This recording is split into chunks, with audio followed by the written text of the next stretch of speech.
Now, the Mara Sports Festival will be taking place this year in December at 9 different venues across Nairobi and Keys. The festival is meant to nurture the next generation of athletes in the country, with the organizers hoping that those who are scouted can go a long way in becoming future stars. I had a chance of speaking to the organizers this morning, and this is what they had to say about the inaugural edition of the Mara Sports Festival. Mara Sports Festival is basically a platform where we'll have all the international schools, government schools, local communities and academies participating in 19 different disciplines of sports. When I say 19 different disciplines, we're talking about 8 team sports and 11 individual sports. Team sports are like football, hockey, volleyball, rugby, basketball, etc.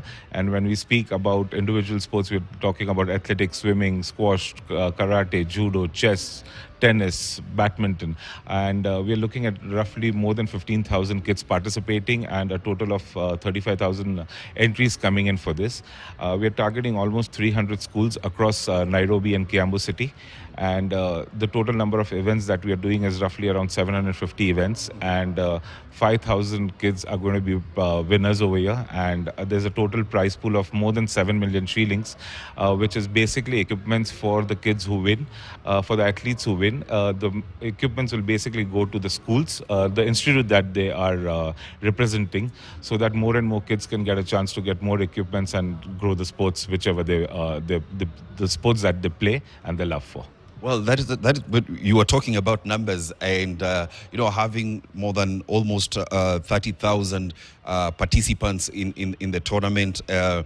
Schools, more than 300 schools from Nairobi and Kiambu counties. I mean, those numbers are massive. Right. So we are going really big, and we are looking at doing this in 9 different venues. So the main 2 venues are going to be Ulanzi and Nayo Stadium, but we have even gotten Kasarani, and then there are going to be stadiums for cricket that we are going to add on to. Hockey is going to be added on to the other venues, and plus we'll have sports like squash and tennis, which will be played at some other venues. So we are looking at a total of 10 venues and more than 800 volunteers working towards this, officials and referees. We have even got our blessings from all the federations, all the 19 federations. We have knock on board. So we have all the stakeholders who are actually keen on getting this happened, and they're all supporting us and giving their blessings to us. Mm-hmm. The theme that you've gone for since this is the inaugural edition is forging future champions. Exactly, yes. We are looking at giving them a platform where every kid gets a platform and it's at the same level. We want more and more talent to come out of this, and we have the federations and NOC supporting us by nurturing those talents, looking at those talents and helping nurture them further, and then getting a national an Olympian, maybe a Olympian one day. Mm-hmm. And it's not about getting one Olympian one day, it's getting about one kid who can start getting into sports because of this event. So we want more and more kids to leave their mobile phones and get out of their beds and get on the field and play more sports. Chandresh, let me ask you, where did this idea come from? Did you just wake up and say, you know what, as peak, we want to start a tournament for kids in the country? Where did the idea come from? So basically, first we were thinking that we do tournaments in a span of 1 year. We do different events every month.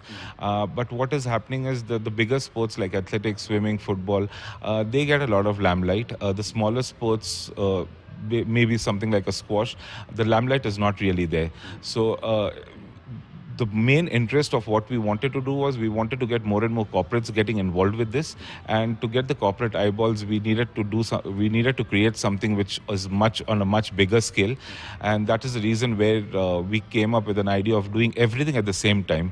So now we have the numbers with us, and to be very honest, we are going to touch each and every household in this country. The population of Nairobi and Kiambu is 50% more, around 50% of the population is under the age of 20. So it actually touches each and every household, and that is what the corporates need. And we do need a lot of corporates coming into this, because that is where the money is. So corporate, media and all of this is where the sports will grow. And it's very important for other sports to see what the other sports are doing. So this is a platform where every sport is coming together and they exactly know what these guys are doing and how they are doing it. So it becomes more of a collaboration sort of a thing. participating, and that is why we came up of this thought process of doing. And we have 19 sports, and in 19 sports we have the top guys from every sport heading, and we calling them as captains. So they are the captains who are managing the entire sports for us. So we have a core team of around 50 people just handling this event. And somebody will want to ask you, you know, Mara Sports Festival, how different is it from school games? Basically, school games, what we saw till today was the government schools are having their own calendar throughout the year. The international schools are having their own calendar, except for something like Kakamega Games that just happened very recently, where both the international and government schools come together. But those are the selected few who get a chance to come and compete with each other. Here we wanted a platform where every kid, be it from any locality, so we even have kids coming from localities like Kibera, Madare, Huruma, Kangwari, everywhere. So we do not want to leave any kid away from sports. We want to get everybody to come and do it at the same time. So till now, nothing has happened in this level where all the schools, all the kids, be it academies, be it kids who are just staying in local communities, everybody coming together. So that is the major difference that we are creating. And the standard, yes, the standard is, of course, it's supported by the federation. So we are going with the federation standards on what their directives are to how to handle these events. Yeah. Yes, aside from that, you know, coming up with such an event, such a venture, it's not easy. It's money intensive. Exactly. Yes. I mean, how have you tried to bring in people to support you in putting up this venture? Yes. So there is a registration fees that we charge to all the kids. It's 1,000 shillings per student to participate in each sport. But we are even providing financial aids to those children who cannot afford to pay these fees, so we can even waive off partial to a complete 100% waiver off on the fees. And we have a lot of schools, a lot of corporates, I mean, who are ready to support us. Secondly, we are even going to run campaigns where which we call as Adopt a School campaign, where we'll have a lot of we'll reach out to a lot of corporates who would adopt one school or one institute, and if you break it down, it becomes much easier to reach out to more people rather than getting one person to bear the entire cost. So here we'll have 40-50 corporates doing their bit. So like we're doing our bit, they'll do their bit to support these kids and make sure that this, because yes, it is very capital intensive. The means 5,000 medals alone is a big it's a big amount of medals and everything. The volume is really big. So we need more and more people to come in and more corporates to come in. And the Adopt a School campaign will definitely help us to do that. And we urge more corporates through your channel that they come and support us in this initiative. Before I let you go, what is the end game? The end game, to be very honest, we are looking at, for the first 2 seasons, we're looking at doing this within Nairobi and then taking it to all Kenya. This is more of a platform where we're expecting a lot of scouts to come in and try and find more students, more kids, athletes who have the potential and then grow them. We even, the future plan, to be very honest, is even starting a foundation where we scout these talents ourselves and help them support with giving them the best of facilities to enhance their performances in their respective sports. But this is the first step towards the bigger goal that we want to achieve, and hopefully with all you guys supporting us, we will reach there. It will take time. It's a long-term process. It's not a short-term process, but yes, we will reach there one day. Thank you very much, Chandresh. I appreciate for your time. And you say that, you know, you came with captains. So let me now speak to the captains from different fields. Let me begin with football. And Bernard Omondi, who's the chairman, Nairobi West FKF branch, is right here with me. Bernard, mambo vipi? Fiti sana, mambo vipi? Niko fiti. Last time nilikuona ulikuwa unacheza, ulikuwa na tournament pale Dagoretti, but ni vizuri sasa leo umekuja Standard tuongee. What are your thoughts on the Mara Sports Festival? Well, the Mara Sports Festival is a good thing because you can imagine 19 sporting disciplines taking place at the same time. It's an Olympic of sorts. And for us from football, we are looking at it as these are people that are complementing the efforts and programs that we have at the federation level, because it's the same thing that we are doing at the federation that they are doing, but now they are doing it in a complementary manner. For example, we have different age categories, league categories in the federation. We have U13 and U15, but you see now for Mara Sports, they are doing more of it, because for the football discipline, we are looking at categories from U7 all the way to U19. So I think they are really complementing whatever efforts we are doing at football. Bernard, let me ask you, now that you are the captain for football, what are you looking forward to in terms of football in the 6 days that you'll be having the Mara Sports Festival? Number one, I think we are looking to unearth new talent, because if you look at the different age categories, those are the budding age groups, because anything below 19 years for football, that's a budding talent. So I think at the end of this tournament, we will be able to unearth raw talent, to unearth new talent, and I think that's a good thing for sports in this country as a whole.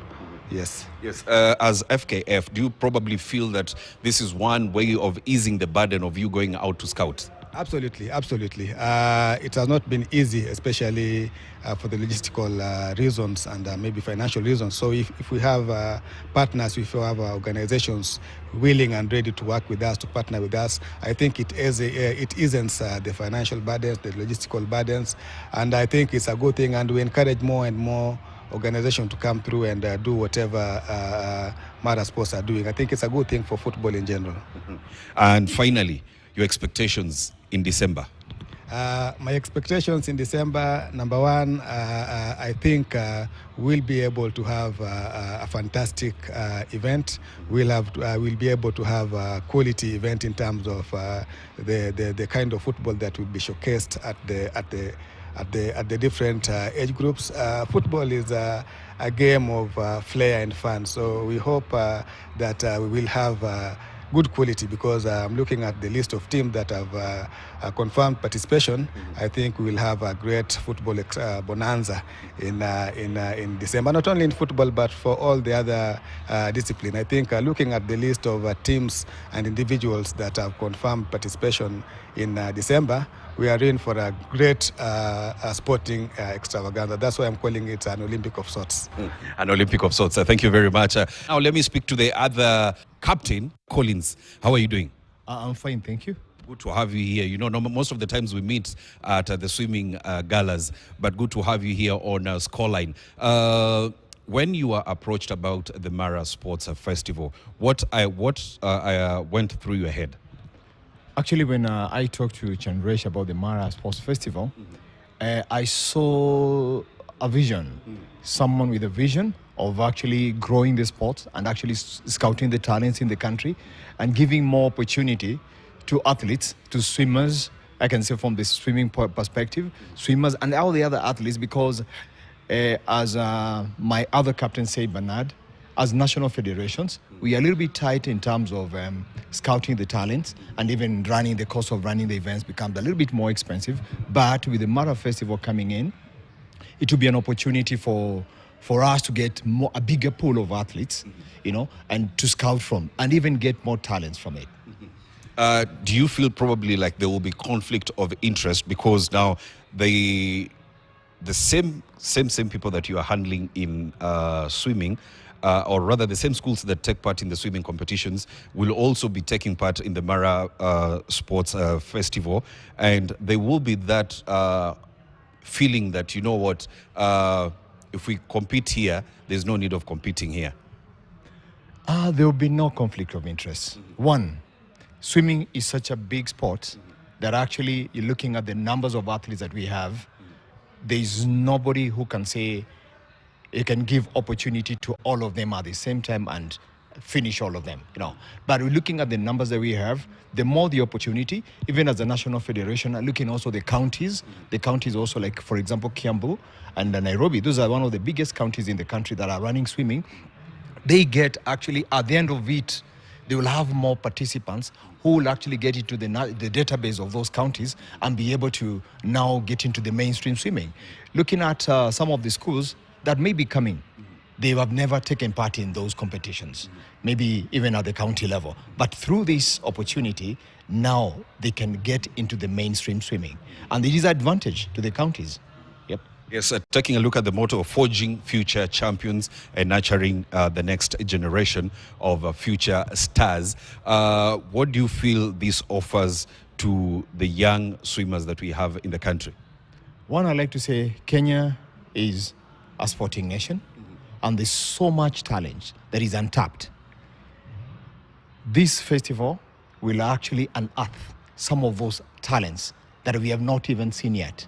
We have children from some other, and I don't want to use the word less privileged, but some areas where swimming, for example, has not really ventured into. But right now, through the few pools that are available, you can see them coming to the mainstream competitions. And there's so much talent. And from this event, I strongly believe, that those talents will now more come out more. And through Mara Festival, like I think Chandresh said, for those who will not be able to come to the events, there is a plan of supporting them to get to the venue and be able to participate.